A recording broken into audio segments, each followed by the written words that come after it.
I'm gonna share a video with you, and I want us to watch it through and go through this process. But once I show you each part of it, you're gonna be like, oh yeah, that makes sense.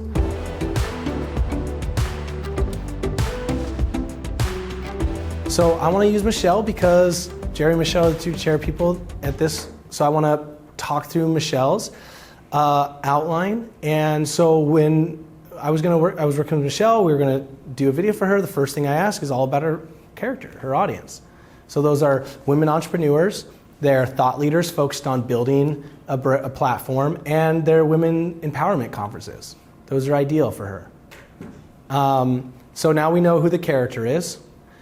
And the problem that they're facing is that they're operating in, quite often, especially a lot of the women audience she speaks to, they're operating in a very masculine energy because it's what they were taught or what they had to conform to within the industry that they started. So it's force of will, you gotta hustle, you gotta be very success driven. When there's a whole different range of things that women do extremely well that does not have to be, you gotta hustle and force of will. And they're out of alignment. They're exhausted in the businesses that they're running, and they have lack of clarity how to really build that business around their true self. So now we really understand their problem, at which point we can move on to her as a guide. So why is she qualified to be a guide? Well, she did it that way for 38 years. She did it exactly that way. She got the MBA, she got corporate achievement, she was an executive publisher, she started her own company, and then it all fell apart. It wasn't sustainable because she was so out of alignment with herself. Right? And so she understands where they are, and everything fell apart, and she had to learn how to do it in a different, more authentic way. So if we started out with, Michelle did this and this for this many years, and this, and this, that would be the tendency of most speaker videos. Because it's such a great story. Look, she already did it. Like, she knows where your people are. But it's subtle, but you've got to start with the character and the problem first. And there's a lot of ways to do that, but it doesn't have to be long. You just have to get the audience in mind before you move on to the guide. And then she gives them a plan. So she has like 7 different things that she articulates for them. She helps them start with identity, what comes naturally for you, then lifestyle, how do you want to live, then business model, which model would fit that lifestyle, then your brand, which is authentic positioning, then your marketing, you put yourself out there, how do you do that? Sales, more as service, not as sales, and then how do you scale that once you've built it? So that's her plan. Right? And all of these are very detailed questions that are, in-depth process before we ever start any video work, because we have to get the story right or the video won't work. And then the action. Well, you get alignment with your true self. You see new possibilities. The whole world expands because there's all these options and ways of running your business you never thought of before. You start believing in yourself much more, is the result that most women that she works with have. And there's just far more creativity, far more innovation. There's far more ideas that come out of it because they're thinking in a whole new way where they were confining themselves before. So those are the steps, and those are, very quick overview of the narrative clarity process first. So now that we've seen it, let's watch the first 30 seconds of this. And here's what I want to say. This part that we chose is like 12, 15 minutes into her keynote, right? But she asks questions that is what the central questions are of the audience that she serves, right? How do I build a business around me? What can I do differently? So one of the best ways to start out your speaker videos, if you're gonna do it, is ask the question that they're asking themselves. That's one. And the second, and this is, I tell all my editors every time, I'm like, find this, if they ever say this, right after this is going to be the central storyline that we base this entire video on. Do you ever say, I'm going to let you in on a little secret? Because whenever you say, but here's the deal, I'm going to let you in on a little secret. Whatever you say right after that statement is the storyline of that video. It's the thing that they're missing. Or the line, what most organizations get wrong. Any of those are one of the best places to look for how you should start your video out, because one, you're talking about the organization, you're talking about the people you serve. Or if you're asking a question, it's not about you, it's about them, right? So when we see this for the first 30 seconds, it's all about them. Have you ever wondered what it would be like to play in your business every day? To have fun with what you do? To know that you're bringing your gifts and your talents to the planet in a way that fulfills a greater purpose? Okay, so we're at 18 seconds, right? That's if we can get the full core audience character problem right there in that first part, right? Then that's going to be a good way to go. And that's the way we went with this one. You can do it any way you want, but those three ideas, I'm going to let you know a little secret. What most organizations don't, or what most organizations get wrong, or any questions that you ask your audience is a perfect place to start. Now, obviously we don't want a bunch of videos looking the same, so there's so many different ways to start, right? But the key is tell a great story from the start and either come in while you're telling a story about your audience, something that they're going through, or ask them a specific question or do something that makes it all about them at the beginning. Because if a media professional is representing a company, then they know the main theme of that. So we have 18 seconds and then we have this question. And now we can meet our guide. Okay, so now all of a sudden we're talking about Michelle, but this is a little bit into it. Success is a really interesting word because I spent so much of my life chasing it. You know, I got the job and I had the title and I made the money and I had the nice cars and I partied with celebrities. And I was unfulfilled. The guide part, we wanted to be able to say all these things that she's done, right? And that's where I want to just say distinction is in a great story. You got to bring your personal story into it.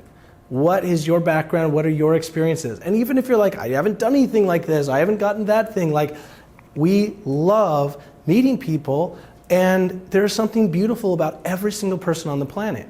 And there's something beautiful, incredibly beautiful, if you're going to be sharing this message with a bunch of people. So what it is, just bring your personal story into the video a little bit, if you can. And quick aside there.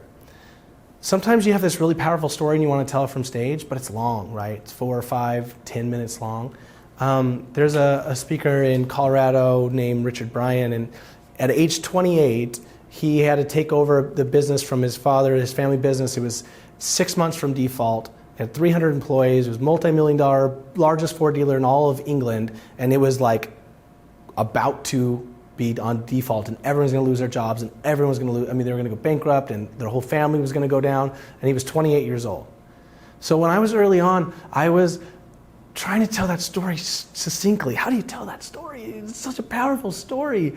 So I would like start it out, and it was always 4 minutes before that story even ended, right? And I would try to cut as much as I possibly could, and it still wouldn't make sense. And I went on a backpacking trip, and it just hit me. And I went back and I just deleted all of it, and I just put, at age 28, Richard Bryan became the CEO of his company, right? Which was 6 months from bankruptcy. Like, and it took out 4 minutes of video, and it was a one slide for 7 seconds. And then he could go right into what happened and how he came out of it and what the results are and how he can help your company. So sometimes when you have this powerful story, you have something important, just make a slide.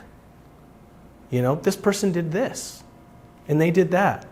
It's amazing how effective they can be. And here's what it's like. It's like the modern day voiceover. Okay, if you watch any old VHSs or DVDs before 2007, you're gonna see Jerry is unhappy. It's gonna be a voiceover, a guy saying, "In a world." Right? And we don't see that at all anymore. Why not? Because we don't see voiceovers because they're not cool. So lose the voiceovers and add titles. Yeah, add titles to tell your story.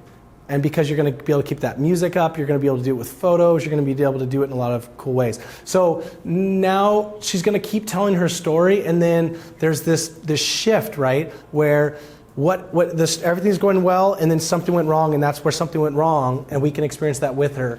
And the best way to ever make a video going one way and help someone understand it, and that this is an important part, you just use multiple music tracks.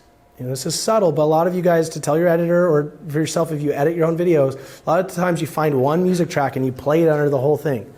No, buy 4 music tracks and do one for the first part, and then drop it out. Because watch what happens when we drop it out. Let's just go back just a tiny bit and feel how powerful music is when it's playing, and then all of a sudden it's not there. And I had the nice cars and I partied with celebrities. was unfulfilled and unhappy. I realized that I was not congruent with my mission in life. And I had an uh-oh moment. So this is just a black and white photo, right? But something about a black and white photo makes you feel a little bit like dark or sad. So you can use your photos, bring them right in. You can use photos of you on stage, but the key is whenever you want to pivot the audience for what they're feeling, have one music track and then cut it to another one. That was just a whole new music track. That was powerful, because she was talking about it like a crescendo to party life with all this cool music, and then it just drops out, and then it's but I was not fulfilled to the new music. Yeah. That's great. Yeah, so be thinking about multiple tracks when you're editing your own videos, or tell your editors, I don't want one long music track. Tell them I want 2 or 3, and I want you to tell a story. Most women out there grew up in a very similar world where the messaging was, you gotta work hard, achieve, be successful, and once you do those things, that's where happiness lies. So a lot of people ask, do media professionals like interviews? And the answer is no, they don't. They would rather see you speak. But it's very hard sometimes to tell a great story just from the stage. But you can totally do it the same without it. And I just want to point out the ratio here. Interviews are like a 1 to 10 ratio in this video. Okay, most of it's speaking sections. Very, very, very few of it is interview. A lot of people want to sit down and have a full interview filmed of them, and they're wondering why their video's not being effective. It's because someone doesn't want to hear you talk necessarily, they want to see you speak. That's why they're hiring you. So if you're going to use interviews, which is a great idea, it helps people pull out of the speaking and then say, and here's where we're going next, and then zoom back in. All right? On the other side of doing all that.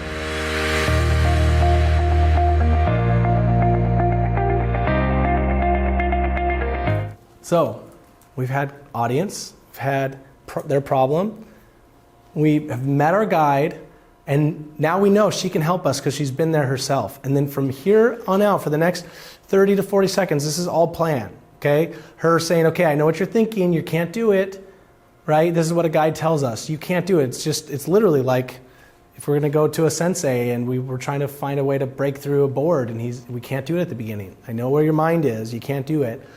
And then she starts actually giving us plans and prescriptions for how we're gonna do it. I know what you're thinking, but how?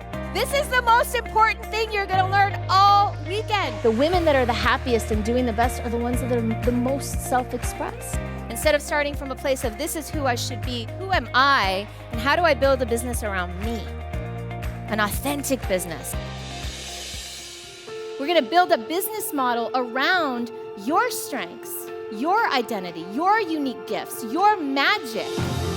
The Superstar business model starts with an authentic brand foundation. Now, what business model allows me to have a business that feels like play? What kind of business model makes sense based on who I am? I didn't do that exercise, but we're gonna do that in here this weekend. Take that identity, we know what the model is gonna be, and then we look at, all right, how do we deploy that brand? How do we deploy that identity? That's when we start looking at marketability. Not from the beginning, but from once we have a clarity around who we are and what kind of business model makes sense. We do these things right, and the business really does follow. You have permission to do it a way that works for you. And here's all the different ways that can look. It's not cookie cutter. And then I cannot speak enough about written testimonials in your videos. There's so many different ways that you can use it. I mean, how often do you see a trailer on TV or on YouTube or somewhere before a movie, and they've got all these powerful words that someone said somewhere, right? At the end of today, I'm going to talk about session feedback forms. Some people think these are a little old school. Some people are really moving to the text thing. Text me in your number and I'll give you the following things. I just want to say that like some of your best testimonials will be coming from the question, what was most helpful about this presentation? Because people will say, you know what I loved? I loved this, and this was one of the most important things I've heard in years. Or this is, and you can actually call them up and say, or message them and say, can I use that as a testimonial? And they'll say, sure. I said it. there are all these emotional buckets that you are needing to fill with a meeting professional or someone who's planning an event, but one of the most crucial ones is going to be social proof. Have other people loved this experience? And you just have to be strategic about when and how you use those. All right? I'm going to show you that other video in a minute, but I want to just say that we've got this emotional testimonials, and now from here on out, this has to take us somewhere, has to get our heart involved, and it has to make us want to do something, right? So we've got to get the heart in, and we've got to end it on an upbeat and inspirational level. Find the place that hurts the most. That is your fuel to dump the anchors and to say, shut up to the naysayers who are holding you back. To commit at a level 10 and to say, this is a must. I'm not waiting another minute. Just really quick, she fought us on that forever. She thinks that looks weak, where she kind of, her voice cracked. I don't know how you guys, when I thought that was powerful. Yeah, There's a lot of emotion. So, yep. If your voice does crack, or if you get emotional on stage, I want to say, use it. If you're looking at getting serious about branding yourself, taking your business to a whole nother level, and not having to work so darn hard, I would come to her event. There's a possibility to create something that is beautiful and fun and fulfilling, and it doesn't have to look like super hard work. All right, so that's one way to do it, right? That's just an idea. It's a way that I can say, here's Michelle's storyline, because she's, one of the chair people in this conference, the way we can look at her brand and then how that was turned into a story. But there's so many different ways to do it.